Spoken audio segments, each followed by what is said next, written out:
Y a-t-il encore une opposition? Où est-elle passée? Qui l'incarne? Jean-Luc Mélenchon est-il le premier et le seul opposant à Emmanuel Macron? Que penser de ces coups d'éclat?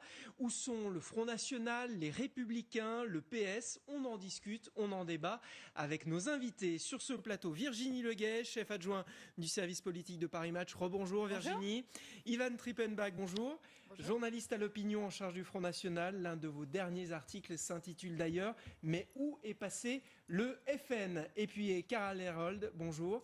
Journaliste, historien, auteur de Droit d'inventaire. La gauche est morte, vive la gauche. Bienvenue à tous les trois. Allez, on commence par le dernier coup d'éclat de Jean-Luc Mélenchon. C'était jeudi soir à l'Assemblée, devant le refus du président de séance de recompter les voix lors du projet de loi sur la confiance de la vie politique. La France insoumise a décidé de quitter l'hémicycle. Écoutez, franchement, c'est saoulant, quoi. Oui, c'est saoulant. On demandait juste un geste de bonne volonté, vous ne le voulez pas. Que faut-il faire? Moi, je n'essaye pas de faire céder. J'essaye simplement de faire respecter un minimum de droits des uns des autres. Qu'est-ce que vous voulez maintenant? Vous nous dites que c'est trop cher? On vous dérange? Eh bien, débrouillez-vous entre vous. Nous, on s'en va. Voilà. Vous voterez la loi tranquillement, entre vous, sans avoir à subir l'inconvénient d'avoir des gens comme nous. Allez. Comme ça aura la loi qui aura toute la légitimité, vous aurez modernisé la vie politique, vous êtes entre vous. Allez, bonsoir. Merci, Monsieur le Président Mélenchon. Virginie, vous comprenez le coup de colère de Jean-Luc Mélenchon? Sa colère est légitime, sincère ou c'est de la pure mise en scène? Moi, je comprends sa stratégie, surtout qui est la même depuis l'élection d'Emmanuel Macron, qui est saper systématiquement toutes les réformes et tout le travail du nouveau gouvernement. Il l'a d'ailleurs très clairement annoncé au sort du second tour des législatives, en disant qu'il s'opposerait systématiquement et irréductiblement. Il le fait à l'Assemblée, il le fait de façon très efficace, très visuelle, extrêmement démagogique, mais comme les autres oppositions sont absentes, aux abonnés absents, c'est le seul qu'on voit et c'est le seul que les gens visualisent, d'autant qu'il utilise parfois des tours et des passe-passe. On se souvient des courses que François Ruffin avait fait lorsque les appels avaient été baissés à 5 € et on voyait le paquet de farine à l'Assemblée nationale. Ça, les gens s'en souviennent. Pour autant, est-ce que c'est efficace? Oui. Est-ce que c'est sincère? Non. Est-ce que c'est surjoué? Oui. Est-ce que c'est réellement fondé politiquement? En tout cas, c'est habile et Jean-Luc Mélenchon prépare sa rentrée. Karl, vous êtes d'accord avec l'analyse de Virginie? En gros, oui. C'est-à-dire que je pense qu'il a compris une chose par rapport à 2012, où il avait vraiment été un peu suicidaire d'aller se présenter à Hénin-Beaumont avec peu de chances d'être élu. C'est que la vie politique entre deux élections présidentielles, elle suppose une présence. Et donc, il s'est fait élire à l'Assemblée nationale et il a bien l'intention de l'utiliser comme tribune tout le long de ces 5 années. Et effectivement, peu importe le résultat, il est dans un rôle qui est assez simple et qu'il affectionne, c'est-à-dire l'opposition systématique. Ouais, vous l'avez dit Virginie, l'objectif de Jean-Luc Mélenchon, c'est de tout faire pour empêcher le gouvernement et la majorité de tourner et de tourner en rond. C'est quoi sa stratégie? C'est le coup d'éclat permanent? Mais oui, parce que ça masque aussi une impuissance absolue. Jean-Luc Mélenchon et son groupe sont 17, ils ne peuvent rien empêcher. La République En Marche a la majorité, peut décider elle-même de ce qu'elle fait ou de ce qu'elle ne fait pas. Donc c'est vraiment une opposition visuelle, une opposition attrape-tout. Mais c'est une opposition qui, sur le fond politique, n'empêchera rien. Un petit bémol près, il y a une journée de mobilisation annoncée pour le mois de septembre par Jean-Luc Mélenchon. Est-ce qu'elle sera suffisante? Est-ce qu'elle agrégera beaucoup de monde? Est-ce qu'il réussira à sortir du cadre étroit de l'Assemblée nationale dans lequel il est aujourd'hui et qui le réduit à un rôle assez visuel? Est-ce qu'il arrivera à mobiliser l'opinion publique? Ça sera peut-être là son premier vrai test politique. Ce sera un test? Oui, c'est un test, mais c'est-à-dire qu'il y a deux enjeux. D'abord, être le premier opposant de la gauche, c'est-à-dire fédérer la gauche réelle, on va dire, derrière lui.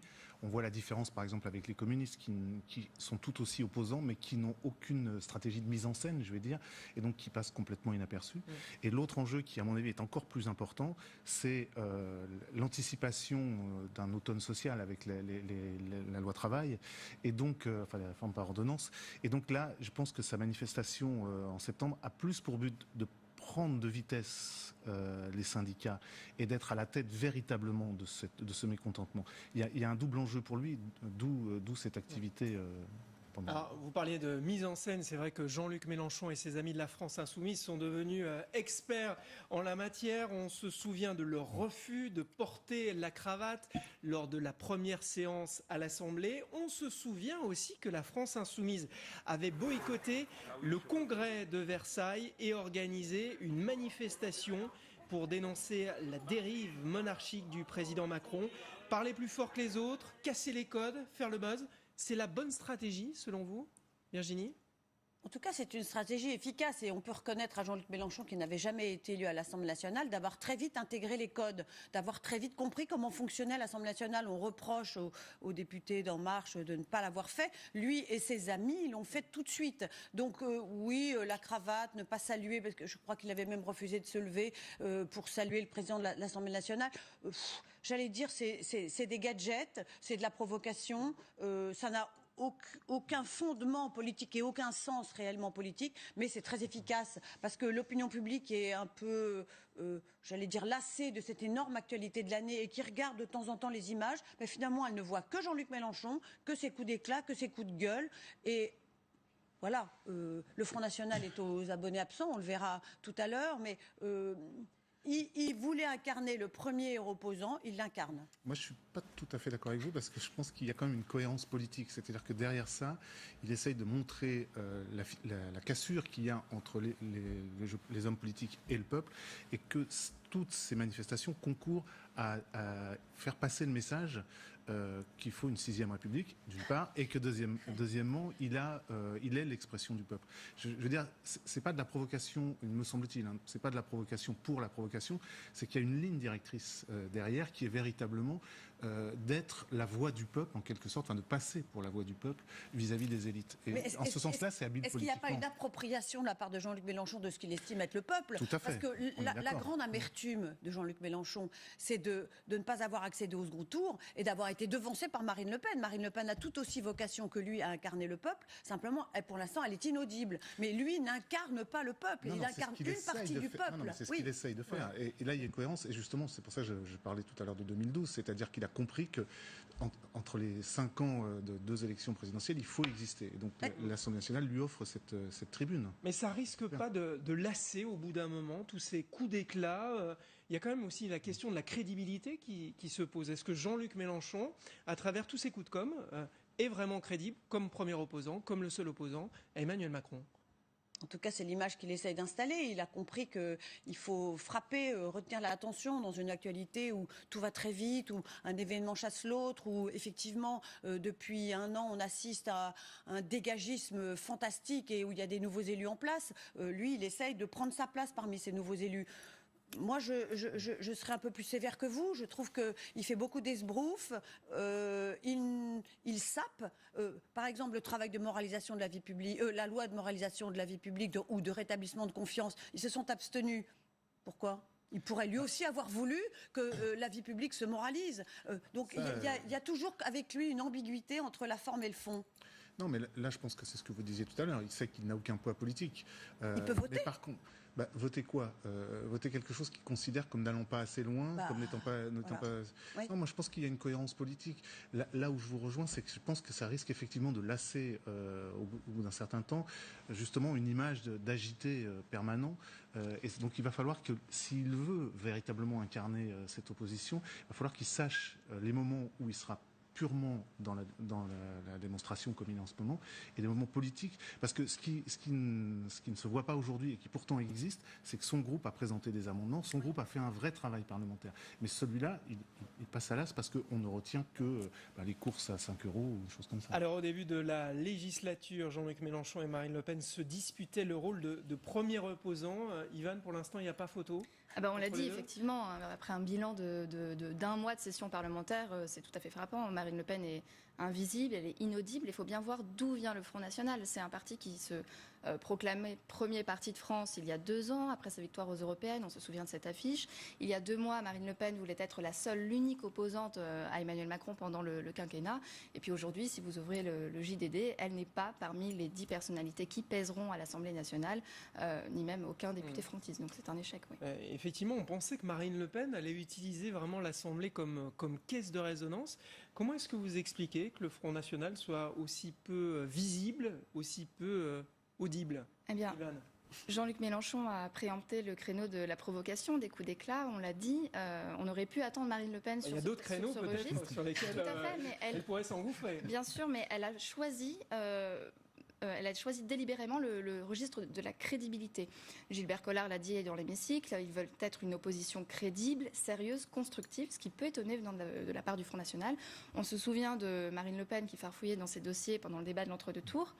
Eh bien là, c'est l'inverse. Elle veut appuyer ses interventions parlementaires sur des analyses crédibles et c'est pourquoi elle a choisi Damien Philippot comme assistant parlementaire qui était en charge du pôle argumentaire pendant la campagne présidentielle. C'est vrai qu'on a beaucoup reproché à Marine Le Pen de ne pas maîtriser les gros dossiers lors du débat notamment de l'entre-deux tours. Les députés frontistes ne veulent surtout pas qu'on leur fasse le même procès que le procès intenté aux députés de La République En Marche. Virginie. Le Front National traverse une crise à la fois familiale, politique, structurelle, et le séminaire qui a eu lieu il y a quelques jours a donné lieu à des petites explications sages, mais en aucun cas à un règlement de compte qui aurait permis de remettre les compteurs à zéro. Et Marine Le Pen, qui est très très affaiblie en externe aux yeux de l'opinion publique depuis son débat d'entre-deux tours, l'est également incroyablement en interne. Donc elle a beaucoup de mal à réinstaurer son autorité sur son parti et du coup à fixer une ligne et un cap à l'Assemblée nationale. Autre chose, elle n'a pas de groupe. La France Insoumise. Ça c'est un vrai handicap au niveau des temps de parole, au niveau des moyens. Les temps de parole, les moyens, les gens qui travaillent, ça change tout. Ouais. Donc elle n'a pas de groupe, mais elle aurait pu malgré tout, sans disposer de groupe, être nettement plus audible et efficace depuis un mois. Le travail parlementaire va très vite, mais Jean-Luc Mélenchon, qui lui-même était nouveau à l'Assemblée nationale, il l'a très bien compris, il a très bien pris le train en marche. Elle l'a pas pris, je sais pas où elle est tankée dans une pauvre petite gare de province, mais il faut qu'elle arrive à se rendre compte que l'Assemblée nationale, il y a du boulot, il faut le faire. Et en septembre, il y a un énorme programme avec la réforme sur le Code du travail. Et là, il faut qu'elle soit prête. Ce sera un moment de vérité sans doute pour Marine Le Pen, mais aussi pour les autres opposants et le gouvernement. Ivan, Virginie parlait à l'instant de ce séminaire qui a eu lieu le week-end dernier. Ça a vraiment servi à quelque chose ou à rien du tout? On attendait beaucoup de ce séminaire. En réalité, du point de vue du Front National, il est réussi pour 2 raisons, parce qu'il avait 2 objectifs. Le premier, c'était d'afficher une image d'unité des cadres du parti, qui se sont totalement déchirés après la défaite à la présidentielle, sur fond de dissensions idéologiques profondes. Et puis, donc ça, c'est plutôt réussi. Et puis, le deuxième objectif, c'était de reformuler la synthèse qui caractérise le Front National entre 2 lignes, la ligne Philippot, souverainiste, sociale, et la ligne plus identitaire, historique du Front National. Donc ça, c'est plutôt réussi. En revanche, il n'y a pas eu de grandes décisions, il n'y a pas eu de revirement programmatique pendant ce séminaire. Oui, tous les sujets qui fâchent, finalement, on les a repoussés à plus tard, voire même à dans 5 ans. Exactement. On les a pour la sortie de l'euro. Tout à fait. On les a repoussés à la consultation des adhérents en septembre, puis dans 5 ans, à la fin d'un hypothétique quinquennat pour la sortie de l'euro. Et en fait, on a l'impression que ce séminaire, c'était un petit peu une thérapie collective avant les vacances pour reformer un semblant d'unité. Ouais. C'était une vraie thérapie?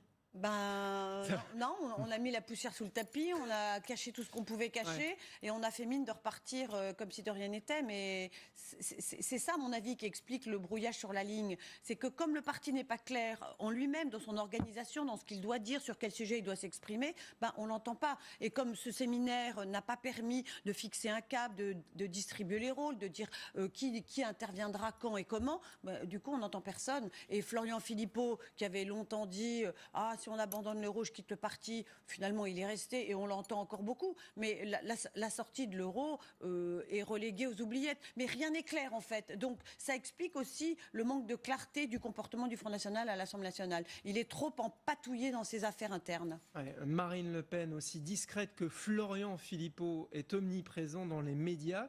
Est-ce qu'il y a aujourd'hui de la distance, de la méfiance entre la présidente et le vice-président ? De la distance, c'est sûr. Il y a de la distance. On l'a dit, Florian Philippot est très fragilisé au sein du Front National. Il a été battu en Moselle législative. Tout ça, c'est à cause de l'euro ? C'est une grande partie tient à l'euro, effectivement, parce qu'il est accusé d'avoir contribué à la défaite de Marine Le Pen à la présidentielle. Donc, Florian Philippot est fragilisé. Marine Le Pen a montré quelques signes de durcissement à son encontre, notamment quand il a créé l'association Les Patriotes en mai.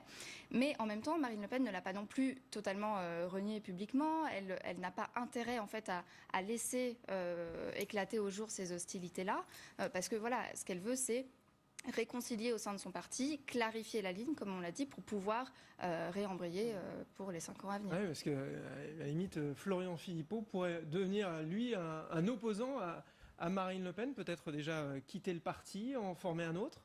Peut-être, c'est une possibilité qui existe. Beaucoup de choses peuvent se passer jusqu'au congrès de début 2018, mais idéologiquement, il faut bien se rendre compte que Florian Philippot est sur la même ligne que Marine Le Pen. Donc, elle a besoin, en fait, de Florian Philippot en interne.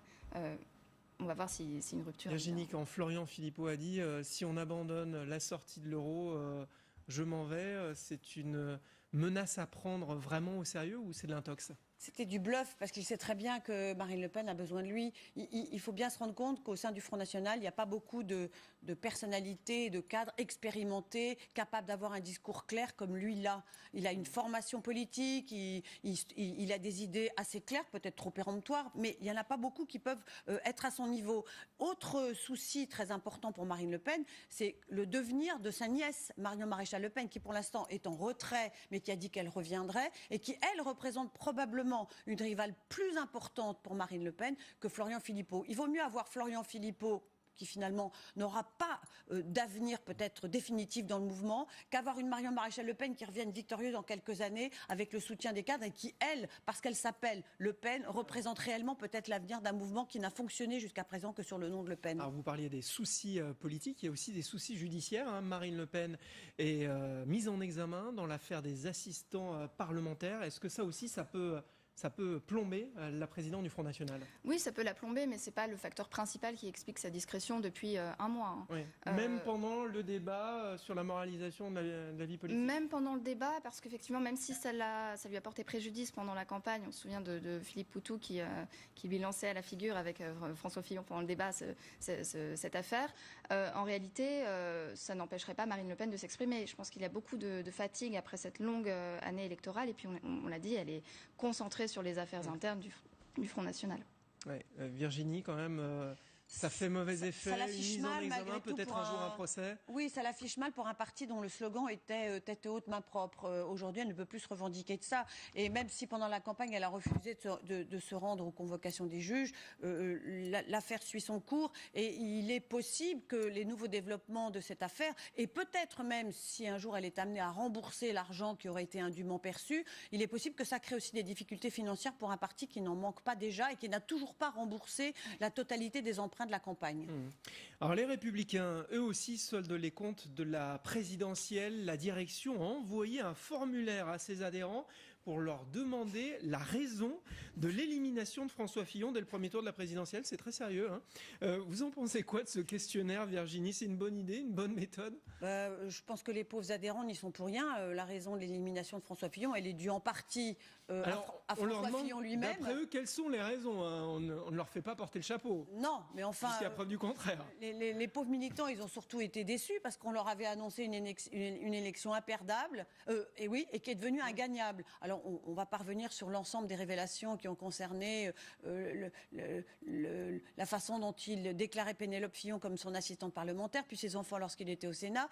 Là aussi, une enquête est en cours, ils sont mis en examen, on va voir. Mais je vois pas la manœuvre qui consiste à demander aux militants ce qu'ils en pensent, alors que finalement, le problème est quasiment le même. Ces oppositions qui sont morcelées, explosées, éparpillées façon Pulse, elles n'arrivent pas à se ressouder en interne. Donc elles s'adressent aux militants, ce qui est une façon de gagner du temps. Le Front National aussi va envoyer un questionnaire à ses adhérents. Donc je ne sais pas. Alors les adhérents vont dire « Ah oui, François Fillon a perdu parce que la presse a été méchante. François Fillon a perdu parce que les attaques portées contre lui étaient injustes. » Mais ce n'est pas ça la réponse. La réponse, c'est quelle ligne portait François Fillon, quelles étaient les autres lignes du mouvement, comment toutes ces lignes se sont mal imbriquées pendant la campagne. Est-ce que François Fillon était le plus à même de porter le programme de LR? Si LR est aussi divisé aujourd'hui, c'est à cause de ça. C'est que coexistaient déjà à l'intérieur de LR des lignes profondément différentes et profondément antagonistes. Et on voit bien d'ailleurs que LR a explosé. Il y a le groupe constructif et le groupe LR.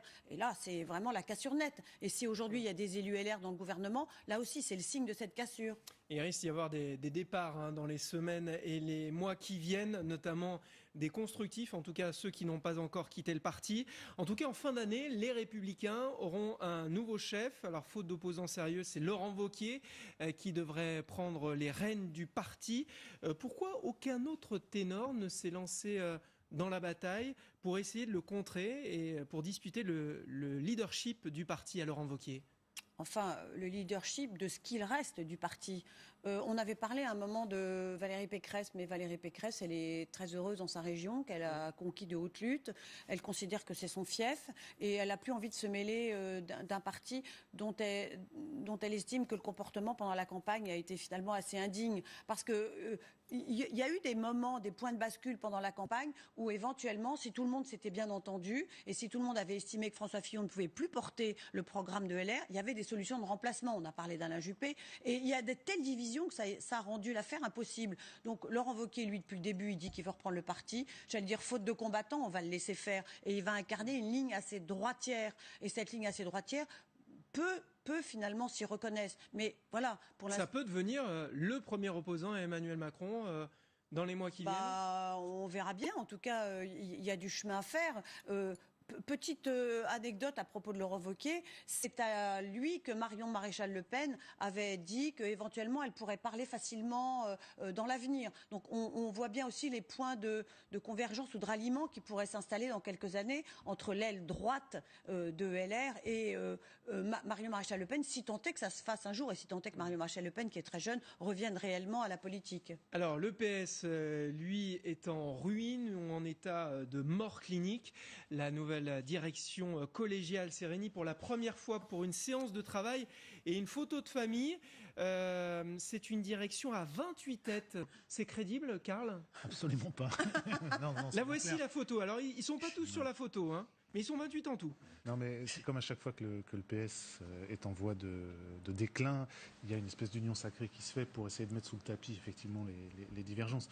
Le problème aujourd'hui de cette nouvelle gauche, puisque c'est comme ça que le groupe parlementaire s'appelle, c'est que en gros, il y en a la moitié qui est d'accord avec Macron et l'autre moitié qui est contre. Et ça, c'est quelque chose qu'ils n'ont pas réglé, qu'ils n'arriveront pas à régler. Et avec le danger que cette moitié qui n'est pas d'accord avec Macron se rapproche de Mélenchon, ou en tout cas d'une partie de la France insoumise, pas forcément de Mélenchon, mais d'une partie de la France insoumise, voire avec les groupes communistes. Donc il y a vraiment, là je pense, c'est un peu le calme avant la tempête. Ouais, et cette direction collégiale, elle va avoir du travail, à Virginie. Il va falloir essayer de refonder le parti, il va falloir essayer de trouver une ligne, essayer peut-être de sauver le siège. Vraiment, c'est pas une partie de plaisir qui s'annonce pour cette direction collégiale.